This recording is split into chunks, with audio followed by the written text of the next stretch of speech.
How does culture affect second language acquisition? What are the influences of the learner's culture on SLA?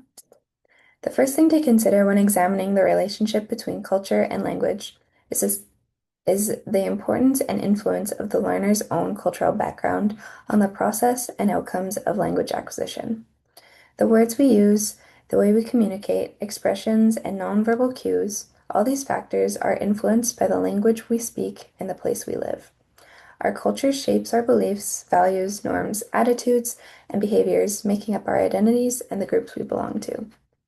Many people don't realize the influence that language can have on the way we think and how we experience everyday life differently than others. A person's first language influences their perceptions and experiences, and therefore how their semantic knowledge networks are formed. Primary languages are considered the foundation by which each individual bases all future knowledge concerning language acquisition. The styles in which people communicate vary across different cultures. Aspects such as tone, volume, speed, expressiveness, disclosure, etc., are examples of communication patterns that differ throughout these cultures. Learners must understand the differences between their own communication styles and those that are a part of the target language in order to effectively acquire it and communicate interculturally. Attitudes are another major factor that are influenced by the learner's own culture, specifically how the language learner and/or their culture view and feel about language learning, education, authority, as well as other factors that play a role in the acquisition of new languages. Attitudes toward language learning in general can determine if they attempt to learn a second language or even deem the process worthwhile. Attitudes towards education and authority can influence a learner's motivation and engagement in learning. Cultures that value language acquisition will foster more curiosity, effort, and appreciation in learners. Just like how language evolves over time, so does culture. As a person learns different languages and cultures, their own culture shifts. They may experience changes in key parts of their identity, such as their beliefs, values, norms, attitudes, and much more. Whenever language expands, culture changes. Yeah, so as we know, language and culture are very interconnected. Learning a new language isn't just about vocabulary or grammar, but it's also about learning a new way of seeing and interacting with the world around us. So now the question would be, well, how does the culture of the language being learned influence language learning? Well, when it comes to the motivation to learn a language, Al-Nahdi says that integrative motivation comes from wanting to connect with the people and the culture of the target language, whereas instrumental motivation, on the other hand, focuses a bit more on just practical goals.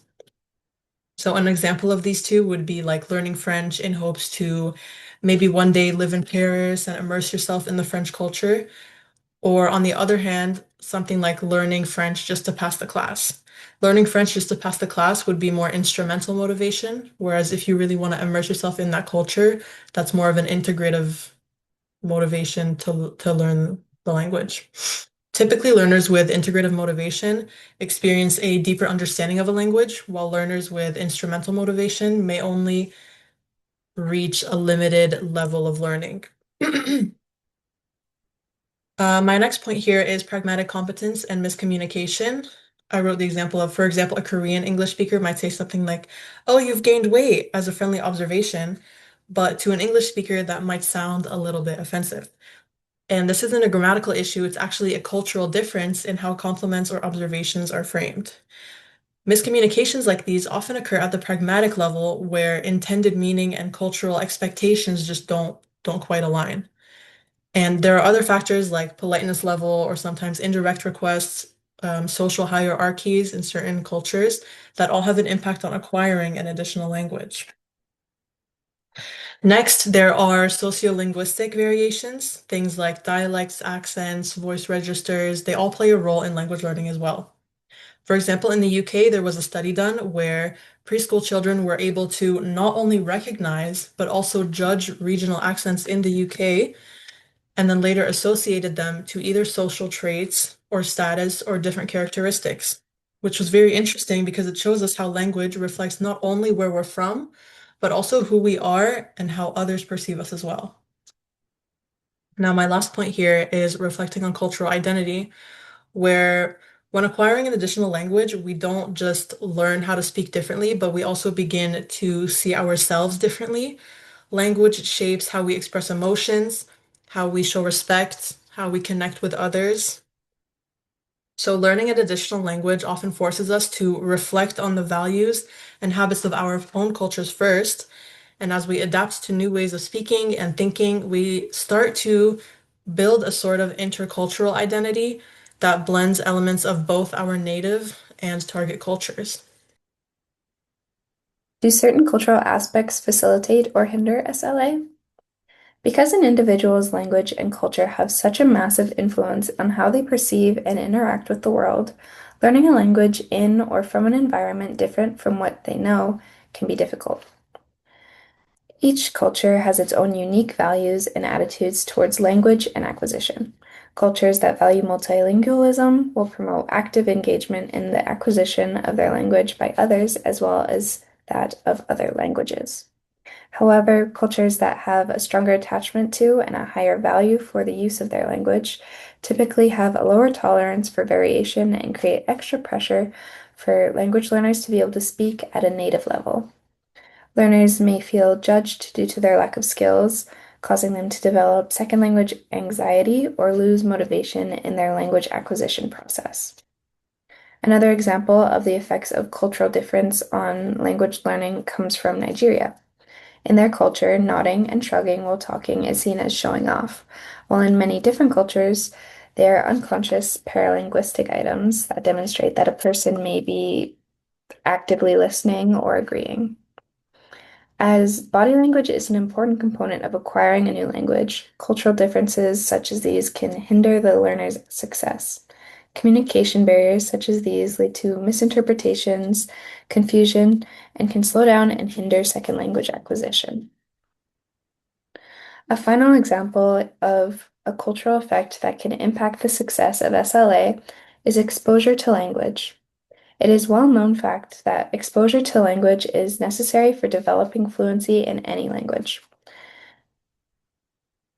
Language learners require input. However, cultures differ in exposure to different languages. For example, I grew up going to a school that offered French immersion, and even though a large amount of people who went to this school spoke French, I never heard any French conversations outside of class, including teachers, because that was just the norm for us. Similarly, a large amount of people in our city spoke French too, and I never heard a single French conversation outside of the schools I attended. This lack of exposure made it harder for me to develop my fluency, as I wasn't able to practice my French in a non-educational setting. In comparison, when I moved east, I was exposed to a lot more French in a real-world setting, which would have supported my language learning significantly more if I had been exposed to that growing up. In the end, it's clear that language and culture are inseparable. Our first cultures shape how we think, how we communicate, and even how we approach learning itself, which influences things like our attitudes, our motivation, and just the way we experience a new language in general. At the same time, the culture of the target language opens new perspectives, inviting us to see and interact with the world differently. Now, through this process, we not only acquire new words and expressions, but we also begin to reflect on our own cultural identity and sometimes even build a new intercultural one. Cultural values can help or hinder second language acquisition, depending on how open and supportive an environment is towards multilingualism and cultural difference. Ultimately, learning a new language is much more than just a cognitive skill. It's an act of connection, empathy, self-discovery, which all bridges cultures and expands how we understand both others and ourselves as well. And just this next slide here, we just have our sources, all of our references. And yeah, thank you so much for listening. Thank you.